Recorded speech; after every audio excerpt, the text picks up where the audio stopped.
जी, मैं रिक्वेस्ट करूंगा उषा सिंह आंटी से कि वो आए और गुरुजी का सत्संग शेयर करें प्लीज। शुक्राना गुरुजी, जय गुरुजी।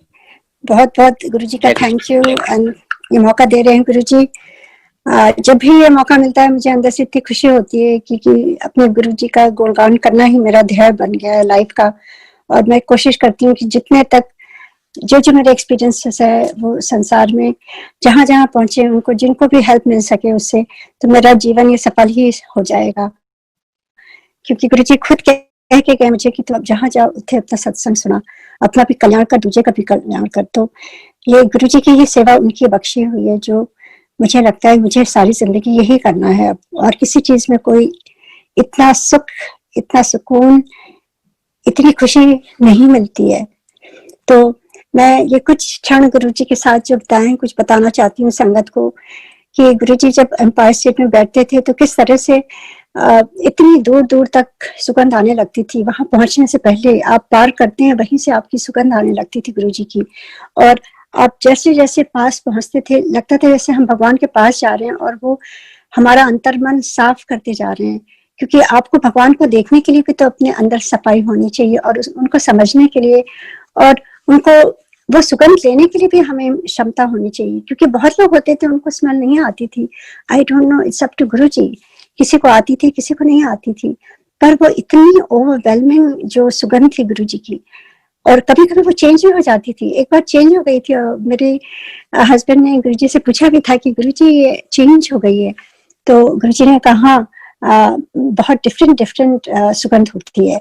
तो ऐसे वो चलता रहा। इतनी ज्यादा स्मेल, अगर आप गुरुजी के दरबार में बैठे हो, अगर गुरुजी की कृपा हो गई हो और आप उनके पास अगर बैठने का आपको उनका आदेश हो या हुक्म हो, अगर वो मौका मिल जाता था तो लगता था कि जैसे हम स्वर्ग में हम पहुंच गए एकदम।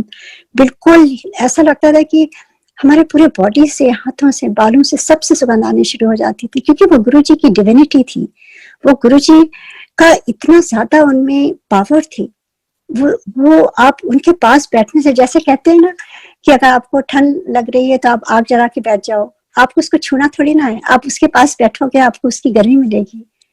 अगर गर्मी लग रही है तो आप अगर पंखे के सामने बैठ जाओ तो आपको पंखे को छूना थोड़ी ना है, आपको उस ठंडी हवा से आप महसूस करोगे। उसी तरह गुरुजी का होता था कि गुरुजी के सानिध्य में वहां गुरुजी अपने आसन में बैठे रहते थे और हम लोग जितनी संगत वहां जाती थी तो हमें कुछ करने की जरूरत नहीं होती थी। हमें गुरुजी वहीं से सब हील करते रहते थे। गुरुजी वहीं से हमारे जितने अंतर्मन में जो जो क्वेश्चंस होते थे वो सब उनको मालूम होते थे और किस तरह से गुरुजी उसका सब कुछ ठीक करते रहते थे, एवरीथिंग।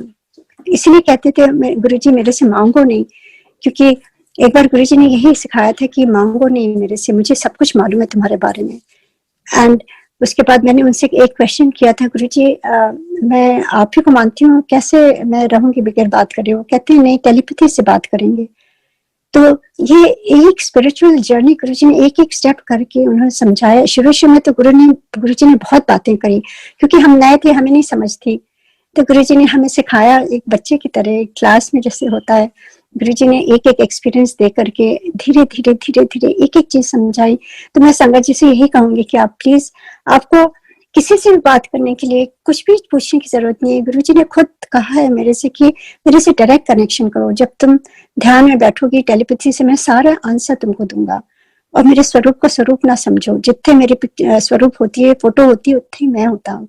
तो आप किसी से कुछ कहने की जरूरत नहीं है। आप खाली गुरुजी के स्वरूप के सामने खड़े होकर के या बैठ करके उनका ध्यान करिए और एकदम अंतर मन से उनसे जुड़िए और गुरुजी आपको सारे आंसर्स देंगे। और वो उस समय भी होते थे क्योंकि गुरुजी के कहे हुए शब्द हैं और उन्होंने यही कहा था कि, और उसके बाद to tell you the truth, किसी से भी मैंने आज तक कुछ भी नहीं कहा है। कुछ भी मुझे चाहिए होता है, कभी भी इतनी चीजें होती हैं लाइफ में, आप देखते हैं, पर मुझे लगता है गुरुजी मेरे फादर हैं। और जब भगवान आपके फादर है तो आपको मांगने की क्या जरूरत है? मुझे तो बड़ी शर्म आती है अगर मैं किसी से कुछ कहूँ कि मुझे ये चाहिए, मुझे ये चाहिए, ये कर दो मेरे लिए। मुझे लगता है गुरुजी की इंसल्ट होगी, क्योंकि गुरुजी कह के गए हैं कि मैं सब कुछ सुनता हूँ और वही करूंगा जो अच्छा होगा तेरे लिए। इसलिए जो कुछ नहीं हो रहा है वो शायद मेरे कुछ कर्म है या गुरुजी नहीं चाहते हैं। तो उसमें भी खुश है, उसमें भी आनंद है, और जो हो रहा है गुरुजी चाहते हैं उसमें भी आनंद है। तो दोनों तरफ ही आनंद है। इट डजंट मैटर आपकी लाइफ में उतार चढ़ाव है, दोनों तरफ आनंद है, क्योंकि आप गुरुजी के साथ हैं, आप गुरुजी को के सानिध्य में है, उनके उनके फोल्ड में है, कहते हैं जैसे भगवान के फोल्ड में हम रहते हैं, उनके जैसे आंचल में छुपा लिया है गुरुजी ने हम सारी संगत को। और इससे अच्छा क्या हो सकता है। और इतने ब्यूटीफुल सत्संग में सुन रही हूँ कि जिन्होंने देखा भी नहीं गुरुजी को, वो कितने प्यार से उनके साथ अपना महसूस कर रहे हैं और एक्सपीरियंसेस कर रहे हैं। ये कोई मामूली बात नहीं है। देखिए ये भगवान है, 100% भगवान है। और मैं बस एक ही छोटा सा सत्संग शेयर करूंगी कि क्या होता था कि जब गुरुजी के, वो तो बॉडी फॉर्म में थे उस समय, इतनी चीजें मैं काफी शेयर कर चुकी हूँ तो मैं रिपीट नहीं करना चाहती हूँ। पर एक जो बहुत बहुत इम्पोर्टेंट चीज जो गुरुजी कह कर गए हैं कि मेरे से बात करने की जरूरत नहीं है और मैं सब कुछ जानता हूँ। तो देखिए गुरुजी हमें ट्रेन कर रहे थे, क्योंकि अगर उस समय हम सारी संगत गुरुजी की लाइन में लगे रहते बात करने के तो सारा कमोशन हो जाता ना, वहां हम सिमरन कैसे कर सकते थे। गुरुजी डिसिप्लिन सिखा रहे थे और गुरुजी हम संगत को प्रिपेयर कर रहे थे, क्योंकि गुरुजी ने मालूम था उन्हें चोला छोड़ना है, उन्हें जाना है। उन्होंने खुद डिसाइड कर लिया था टाइम अपना, इसीलिए कहते थे नई नई संगत लेके आओ। मैंने ट्रका भर भर लेके आओ, मेरे से कहा था ट्रका भर भर लेके आओ, मुझे सबको ब्लेस करना है। सारी पुरानी संगत को गुरुजी कहते थे कि ये ड्यूटी है तुम लोगों की, नए नए संगत लेके आओ। क्योंकि गुरुजी का जो गुरुजी आए थे, शिव पुराण में लिखा है, ब्रह्मा जी ने उनसे कहा था कि ये धरती, ये सृष्टि मैं नहीं बना पाऊंगा, आप बनाइए। कहते नहीं, आप ही करिए, आप सृष्टि का ये रचयिता हैं आप। पर मैं धरती पर आऊंगा जब पाप बहुत बढ़ जाएगा, मेरे जितने भक्त हैं उनको तकलीफ आएगी, तब मैं आऊंगा इस धरती पर, गुरु सदगुरु बन के रहूंगा। ये शिव जी के कहे हुए शब्द हैं। और उसी तरह गुरुजी भी आए अवतार लेकर के, और सारी अपने जितने भक्त उनके कितने जन्मों के जो हैं अभी भी जो जुड़े हुए हैं, सबका कल्याण करने गुरुजी आए थे और कर रहे हैं। तो यही कह के वो गुरुजी कहते थे ट्रकों भर भर लोगों को ला, मैंने सबको ब्लेस करना है। जब गुरुजी नोएडा में मेरे फादर के यहाँ आए थे तो मुझे कोई ज्ञात नहीं था कैसे गुरुजी जब आते हैं। मैं तो एकदम पागल हो गई थी खुशी के मारे कि भगवान मेरे घर आ रहे हैं, और मैं I was totally in bliss. मुझे लगता था गुरुजी ने इतनी शक्ति दी थी कि मैं खुद अपने आप से सारा घर सफाई करने में जुटी हुई थी, और किस तरह से एक एक चीज का गुरुजी जैसे जैसे इंस्पायर कर रहे थे, पूछते थे, बुलाते थे और बताते थे ऐसे करो, ये करो, वो करो। तैयारी भी उन्होंने कराई है, हमें तो कोई ज्ञान ही नहीं था। तो बस एक लास्ट चीज थी कि किसको बुलाना है गुरुजी संगत में, क्योंकि मुझे कोई ज्ञान नहीं था, मैं तो वहां रहती नहीं थी। तो गुरुजी ने कहा कि सारे नेबर्स को बुलाओ, सारे रिश्तेदारों को बुलाओ, और जितने जितने तुम्हारे, और कुछ कुछ गुरुजी ने लिस्ट दी थी जो मुझे खुद जाके उनको इनवाइट करना था। इतना डायरेक्ट किया था गुरुजी ने। एंड फिर उसके बाद उन्होंने कहा था कि कोई पुरानी संगत नहीं, क्योंकि ऑलरेडी ब्लेस्ड है, नई संगत। तो गुरुजी ने कहे हुए शब्द हैं। तो आपके थ्रू देखिए, कोई भी दुखी हो, कोई भी इस जीवन से हारा हुआ है, उसको हम सब एक नई संगत को भी जोड़ सकते हैं। और गुरुजी के कहे हुए शब्द हैं कि उसको भी ब्लेसिंग गुरुजी जरूर देंगे। तो कभी ये ना सोचें कि हम सारे ब्लेस हैं, अब बस हो गया। हमें सबको, जिस तरह गुरुजी सबको ब्लेस करते थे, वैसे ही आपके इर्द गिर्द जो भी दुखी हो, हम सब रीच आउट करके और गुरुजी की ब्लेसिंग्स पहुंचाएं। और जैसे जैसे वो that will be between Guruji and that person, हमें खाली यही करना है, और फिर गुरुजी विल टेक ओवर, जैसे भी उनकी इच्छा होगी वैसे वो करेंगे। तो ऐसे गुरुजी कहते हैं ट्रका भर भर लोगों को लेके आओ। एंड कुछ हैंड चोजन गुरुजी ने संगत जो है नोएडा में कहा था इनको बुलाना, जैसे सबीना आंटी है, प्रेम अंकल जो एम्बेसडर थे वहां से, तो वो उनको बोला था। और कुछ और 4-5 संगत को गुरुजी ने बोला था, पुरानी संगत को, वो लोग आए थे। गुरुजी देखिए जब आपको जोड़ते हैं वो भी किसी वजह से जोड़ते हैं। मुझे खुद नहीं मालूम कि क्या संबंध था इन संगत की और क्या था। तो गुरुजी हमेशा कहीं जाते थे तो एक हैंडफुल ऑफ लोगों को लेके जाते थे। ये मतलब नहीं है कि वो बहुत ब्लेस्ड हैं, ये सब कुछ नहीं है। इसलिए कि गुरुजी उनके कर्म काटना चाहते थे और उन संगत का कुछ लेना देना होता था पिछले जन्मों का, और जिसको गुरुजी नहीं चाहते थे, चाहे वो कितना भी क्लोज, उसको मना करते थे गुरुजी। तो ये गुरुजी के बेस होते थे कि किस तरह से, ये कभी इसमें ईगो आनी ही नहीं चाहिए कि हम गुरुजी के क्लोज थे या दूर थे, जो भी था। क्योंकि गुरुजी हमारे कर्म कटाने के लिए ही ये सब चीजें करते थे। ये भी जो बहुत पीछे बैठे हैं उनके कर्म बहुत अच्छे हैं, उनको गुरुजी को कुछ भी नहीं करना है। तो ये सारे वेज गुरुजी के इतने प्यारे होते थे, वो समझा के गुरुजी ने बताया हुआ है कि गुरुजी के यहाँ सारे संगत बराबर है। पर हाँ, एक बात गुरुजी कहते थे, एक ही परिवार से इतने लोग आते हैं पर सबकी क्लासेस अलग अलग हैं और सबका करिकुलम अलग अलग है, सबका तरीका अलग अलग है, सबकी भक्ति भाव सबके अलग हैं। ये गुरुजी जानते हैं। बस कहते थे मैं दस नहीं सकता, मैं बता नहीं सकता किसी को ये। तो ये बहुत जरूरी है क्योंकि हमारी सोल पता नहीं कितने जन्मों से गुरुजी से जुड़ी है और कितनों की नहीं जुड़ी है। जो भी है, it's only about Guruji, nothing else. पर गुरुजी ने ये सब बातों में नहीं डाला है। बस हमें बस इतनी क्लियर चीजें जो गुरुजी ने समझाई वो मैं शेयर करना चाहती हूँ। गुरुजी ने 4 चीज जो बोली थी, मुझे मैं अपने एक्सपीरियंस सुना सकती हूँ। गुरुजी ने कहा था कि मेरे से डायरेक्ट कनेक्शन जोड़ो और एक टाइम निकालो, क्वाइट टाइम, जो आप गुरुजी से सिमरन में डायरेक्ट 1 to 1 कनेक्शन कर सकते हो। और उसी समय गुरुजी बताएंगे, ध्यान में बताएंगे और आंसर्स देंगे जो भी प्रॉब्लम्स है हमारी। और वो उस समय भी हो रही थी और इस समय भी हो रही है। आज तक कभी भी कोई, मेरा अपना पर्सनल एक्सपीरियंस है, कोई भी मेरी प्रॉब्लम आएगी, मैंने आज तक ना अपने पेरेंट्स को, ना अपने सिस्टर्स को, ना अपने फ्रेंड्स को, ना किसी को, क्योंकि मुझे शर्म आती। मुझे लगता है जब मेरा भगवान है मेरे साथ तो मुझे लोगों को क्या बताना है, क्योंकि उनके कहे हुए शब्द हैं और वो अपने आप गुरुजी उसको ठीक करते हैं जो भी है, और नहीं ठीक करते हैं उसमें भी खुशी है। तो ये गुरुजी का फर्स्ट था कि मेरे लिए टाइम निकालो, 1 to 1 डायरेक्शन कनेक्शन करो। सेकंड था कि ऐश करो, खुश रहो। आपकी प्रॉब्लम पे फिर भी आप खुश रहो, उसमें पॉजिटिविटी आती है, उसमें आपको शक्ति मिलती है। अगर आप दुखी होगे तो सारी छिन हो जाएगी। आप कैसे जुड़ोगे गुरुजी के साथ? देखो, आप जब परेशान होते हो तो आप नहीं ध्यान में बैठ सकते हो। तो ये गुरुजी कहते थे चाहे जितनी प्रॉब्लम हो आप खुश रहो, हंसते रहो। कभी कभी हंसते हंसते आपकी आदत हो जाती है हंसने की और फिर प्रॉब्लम नहीं लगती, चैलेंज लगता है। ये सेकंड चीज गुरुजी ने बताई। थर्ड चीज गुरुजी ने बताई कि संगत, सत्संग, जो जो ब्लेसिंग दी है ये तुम्हारी नहीं ब्लेसिंग है। We are just about to be there, that's it. हमारी कोई उसमें इंपॉर्टेंस नहीं है, सिग्निफिकेंस नहीं है। इट्स ऑल अबाउट गुरुजी, उनकी ब्लेसिंग्स हैं ये। तो हमें शर्माना नहीं चाहिए। कई चीजें मैंने नहीं शेयर करी हैं। कभी कभी मुझे झेप आ जाती है कि लोग क्या कहें कि आंटी बहुत अपना गुणगान करें। It's not about me, nothing is about me, it's only Guruji की ब्लेसिंग, उनकी ग्रेस, उनकी पावर। उन्होंने ये क्या पॉसिबल कर सकते थे, इम्पॉसिबल को पॉसिबल कर सकते थे गुरुजी। तो गुरुजी कहते थे कि शेयर करो, अपना भी कल्याण करो, दूसरे का भी कल्याण करो। एंड देन फोर्थ, गुरुजी ने जो सिखाया है कि एक अच्छे इंसान बनो। अच्छे इंसान मतलब जितने विकार है हमारे मन के अंदर वो हमें अच्छा इंसान नहीं बना देते, कहीं ना कहीं से उभर आते हैं। तो हम उसमें प्रयत्न करते रहें, एवरी डे हमारी ये जर्नी चलती रहे और गुरुजी की ब्लेसिंग मिलती रहे। और हम एक जैसे जैसे हो सकता है इस जन्म में हमारे पूरे विकार ठीक ना हो, वो भी गुरुजी अगले जन्म में हाथ पकड़ के आगे ले जाके सिखाएंगे। पर कोशिश तो कर सकते हैं, क्योंकि गुरुजी कहते थे अगर कोशिश भी नहीं करोगे तो कैसे होगा। जैसे आप स्कूल में हैं और कोई करिकुलम मिला है बहुत ही मुश्किल वाला है, हम चुपचाप बैठ जाए, कोशिश ना करें तो कैसे आगे बढ़ेंगे। तो ये भी हमारा करिकुलम है गुरुजी के साथ, कि हम अपने को रोज उसको देखें कि हम कहाँ जा रहे हैं, मेरी दिशा क्या है और गुरुजी कहाँ ले जाना चाहते हैं हमें। और जब तक हम ये नहीं करेंगे तो हमारी आगे की जर्नी हम कैसे आगे बढ़ पाएंगे।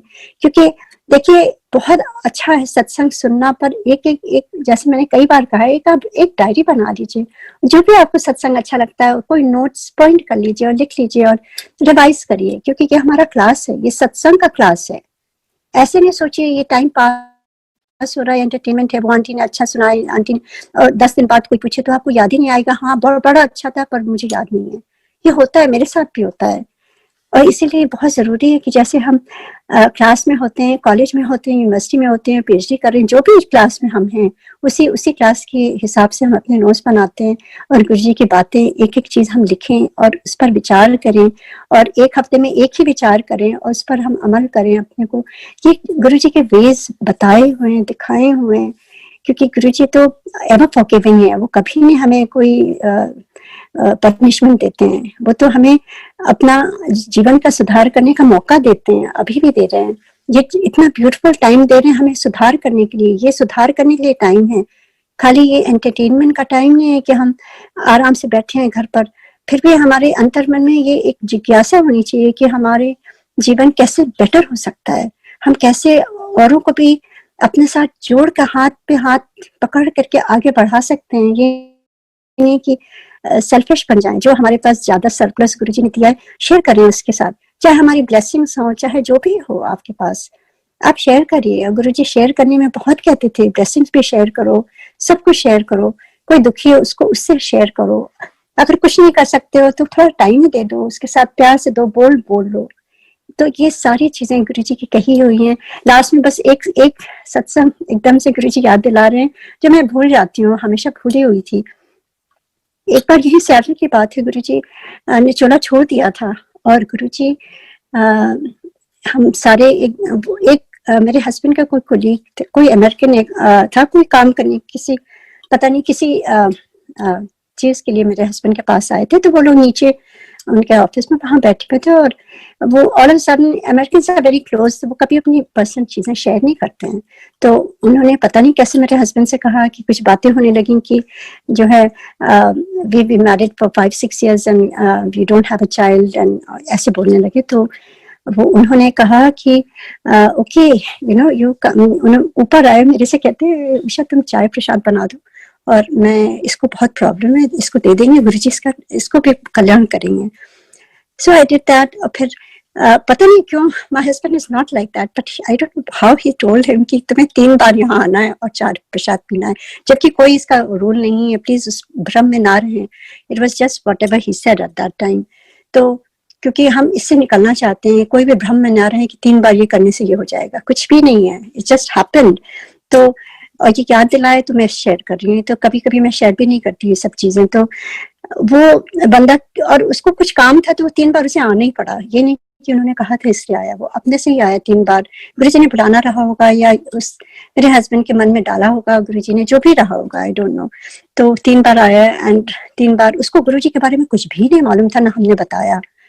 तो बस गुरुजी का चाय प्रसाद उसको मेरे हस्बैंड ने दिया एंड हम लोग भूल गए। उसके बाद काम खत्म हो गया, जो भी रहा होगा सब खत्म, एंड वी वर फाइन, अपनी लाइफ में बिजी थे। और फिर अचानक ही 1 साल के बाद उसका ईमेल आता है with a beautiful picture of a baby girl.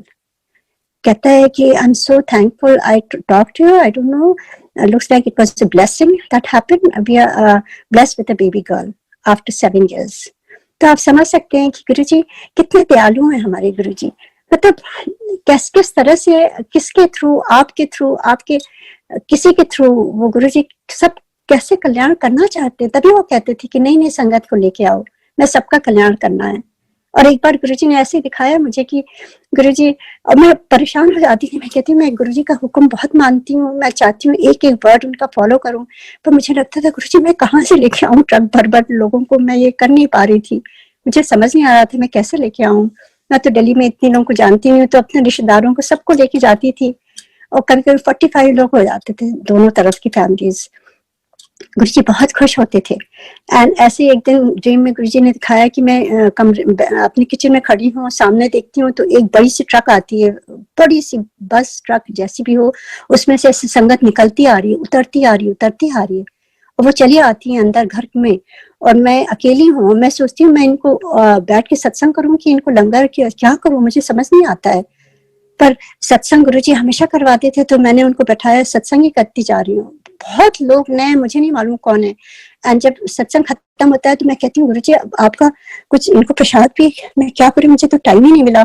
तो मैं किचन में आती हूँ, वो पतीले पूरे भरे हुए हैं, लंगर से भरे हुए हैं, जो खाली थे पतीले। मैं हटाती हूँ, मुझे समझ में नहीं आता है कि कहाँ से कैसे हो गया ये। तो गुरुजी जो कहते हैं वो करवाते हैं, उसमें हमारी कोई काबिलियत ही नहीं होती है। Everything he is doing. और आप बस गुरुजी से प्यार करो दिल से, और बस अच्छे इंसान बनने की कोशिश करो, और थोड़ा सा टाइम गुरुजी के लिए जरूर निकालो, और जितना अच्छा कर सकते हो दूसरे के लिए करो आप। और यही बस गुरुजी की बंदगी है, यही उनकी अरदास है, यही गुरुजी चाहते हैं कि हम सब एक गुरु परिवार की तरह प्यार से रहें, अच्छी तरह से रहें, पॉजिटिव रहें। ये टाइम भी गुरुजी ऐसे ही प्यार से निकाल रहे हैं, और इतनी अच्छी अच्छी सत्संग सुना रहे हैं और बता रहे हैं, और कितने लेसन्स गुरुजी दे रहे हैं, सीख दे रहे हैं कि हम उसमें अमल हो तो हमारा जीवन धन्य हो जाए एकदम। जय गुरु।